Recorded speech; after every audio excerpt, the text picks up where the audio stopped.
Bowl 3 by Wdowski, 2025, Chapter 8. Late the next afternoon they reached Dale's settlement. "This is your home?" Zup asked as they approached the town. "I thought you said it was a small sleepy community surrounded by farmland and orchards." "It was when I left here." Dale was just as surprised to see what they were riding up to. The population looked as it had increased at least tenfold. Wooden palisades had been, and were being erected all around the once peaceful and quiet town of only 1,000 or more souls. He had been gone for less than a week and a half, and his home changed so much that it was alien to him. Dale kicked into his mount to ride in faster. The others quickly followed, 10 human males, wearing thick leather steel-studded shirts and steel helmets. In unison lowered their spears and locked their shields together, blocking them from entering the town. "Halt!" one of the men cried out to them.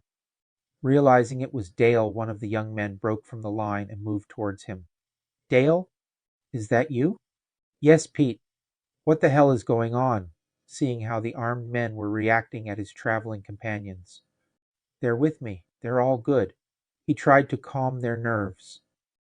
Confused, they looked at each other, bewildered, and began slowly shouldering their spears, no longer challenging Dale and his fellow travelers. Loud sounds of hammering and sawing rang out from all directions. The scent of sawdust was heavy in the air. Wagons, mostly from the west, were crossing the river and streaming towards the settlement. The wagons were filled with families, harvested crops, and more building materials. Other wagons also came from the north and west. "Pete, what is going on?" Dale questioned about all the activity. "We thought you were dead," Pete told Dale. "Glad to see you back, alive." "Pete, what happened?" Dale sternly asked again. "You should go see Greendale. I'm sure he would rather you hear it from him than me. Besides, I think he would be very interested in meeting your friends." His face showed he was not processing the fact well that he was seeing for the first time in his life a real Neathton, quadrons, and fairies. "We hope your day is well written," greeted Josh and Encha to all the men. The men were too stunned to say anything. The fairies told Dale they were not comfortable entering the town. Pixa spotted the old couple's tree on top the hill to the east. "We will wait for you there. The sun will be setting shortly." The humans were even more stunned hearing the fairies speak. All their jaws dropped as their eyes followed the fairies as they flew up the hill to the tree in the distance. Those were fairies. Pete stated the obvious out loud. "You know your fables, Pete." Dale responded as he rode past Pete and the squad of men, leading the others of his group into the human settlement. Dale entered Greendale's office with his small group. Many had gathered outside stunned and curious about his companions. Dale shut the outer door upon them. Others jockeyed for spots at the windows. Pressing their faces against the glass, they leered at the Neathton and quadrons. Greendale's desk was gone. Instead, there was a large table in the middle of the room with a large map. Several men were in the room, pointing at things on the map and reporting progress and problems to Greendale. Dale walked up to the table and looked down at the map. It was a detailed map of the settlement with all new defenses drawn upon it. Walls, moats, gates, firing platforms, abodas, and pits with punji sticks. Some of the defenses Dale noticed had already been built, but much that was drawn out was still being constructed or had not even been started yet. A ruckus came from the back room. Dale looked to see that the jail cell that was usually empty housed an extremely angry demonoid. It was rattling its bars, punching the brick walls, and hissing and cursing in its demonic language. "Greendale," Dale addressed him. "It seems you are aware of the demonoid activity." Greendale's stern face looked up at Dale with his customary squinted eyes. "Clear the room, everyone out, and tell those fools outside to get back to work." The others in the room quickly vacated the building. Greendale stood up straight and gave an uncustomary grin. "Good to see you're still alive."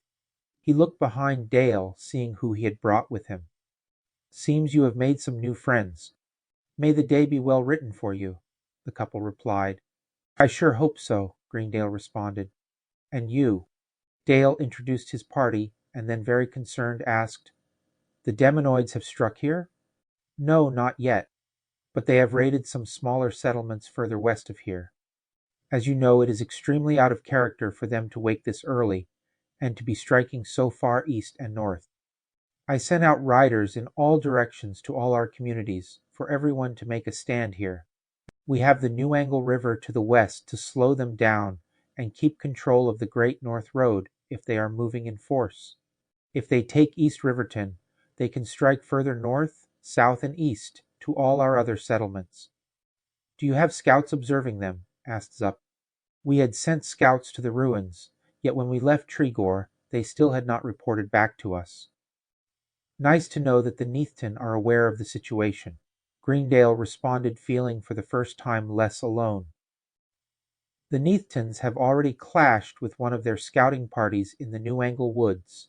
They also caught one alive, sent it to their capital for irrigation," Dale informed Greendale. "Has their movements been more than scouts and raiding parties? Are there any signs of a large force gathering or on the march?" "Not yet, but I'm not taking any chances," Greendale answered. "Are you aware if Gorics are also on the move?" "I heard some rumors. We took out a band of about 10 where the old King's Road turns north to the bridge," Dale informed Greendale. Greendale was impressed. "The 4 of you alone took out 10? "As it was written," responded Encha. Greendale partly grinned at Encha and turned his attention back to Dale. "I have a new mission for you, Dale. I just got back. Don't you need my help here?" Dale asked, trying to ignore the demonoid making noise in the next room. "One of the farmers north of here dug up something when they were plowing earlier this season," Greendale explained as he bent down to grab something from under the table. He rose holding a strange box, placing it before them on the table. "What is it?" they all asked as they moved in closer to examine the box. It was made of a material none of them had seen before. Greendale opened the box, revealing that it had a rubber gasket around its edges, preserving the content from moisture and air. The farmer had no idea how to open it. It took Smithy a whole day to figure out how to do so without destroying the content. Dale looked into the box. There were 2 books written in English. One item had a grip on it that looked as it was designed to comfortably fit in a person's hand. The other items were even more curious. Even the rope that was in the box was made of an unknown material. Dale read the covers of the 2 books out loud, The Anarchist Cookbook and Gunsmithing 101. He can read. Josh and Encha bowed their heads to him again as they raised their arms towards him. "You can read that?" Zup asked, only knowing how to read and write Neathish. Dale looked at him. "We all can." He looked back at Greendale. "You already read both of them, I assume." "Of course, it was the first thing I did after reading the letter that was also in the box." "A letter?" they all asked. The letter explained that the box is called a time capsule. It was buried by people who identified as survivalists. They called themselves the New England First Militia. They explained that they buried this time capsule in the mid-21st century, just before the Grand War wiped out most of humanity. "What are those things?" Dale asked. The letter said that these were tools for whoever survived the war, to perhaps reclaim what they call the United States of America. The box contains those 2 books to make weapons. Weapons we have never dreamt of. There is a pair of binoculars that are far superior to our spyglasses. A lighter to start fires easily, a flag of their fallen nation, ammo magazines. 10 in total with 24 rounds each. A compass that tells you direction, and what they call a Swiss Army knife. It is an amazing device that has many tools built into it. The rope you noticed is not regular rope. It is made of a material that does not break, and this. He picked up the item with the hand grip, holding it in his hand, turned it towards the demonoid in the jail cell behind him, and fired it. With a startling loud bang, the demonoid fell dead instantly. Black blood poured from a hole in its forehead. "They call it a 9mm Glock. You just executed him," Encha was shocked. "As it was written," Greendale responded. "We caught that creature feasting on a baby. Kept him alive long enough to send to the Neathtons to interrogate it. We don't speak its foul language." Since you told me your people already caught one, I did what I should have done days ago. So I can safely guess that my mission was not bringing that thing to Trigor? Dale asked. Always knew you were a smart kid, Dale.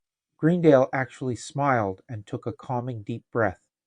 I have been listening to that thing screeching non-stop for the past few days. Forgot how nice peace and quiet was. The mission? Dale wanted Greendale to refocus. Greendale picked up one of the books. This book teaches how to make what they called firearms. For example, this Glock, more powerful than any longbow. Armor is nothing more than a cotton shirt against it. That powerful. Zup was a bit concerned with humans having such weapons. There are weapons in this book they teach how to build that are even more powerful than what I just demonstrated with our late friend back there. Yet we do not have the means or the time to make such weapons. Our smiths are confident they can produce in the short time we have what the book calls smoothbore muskets.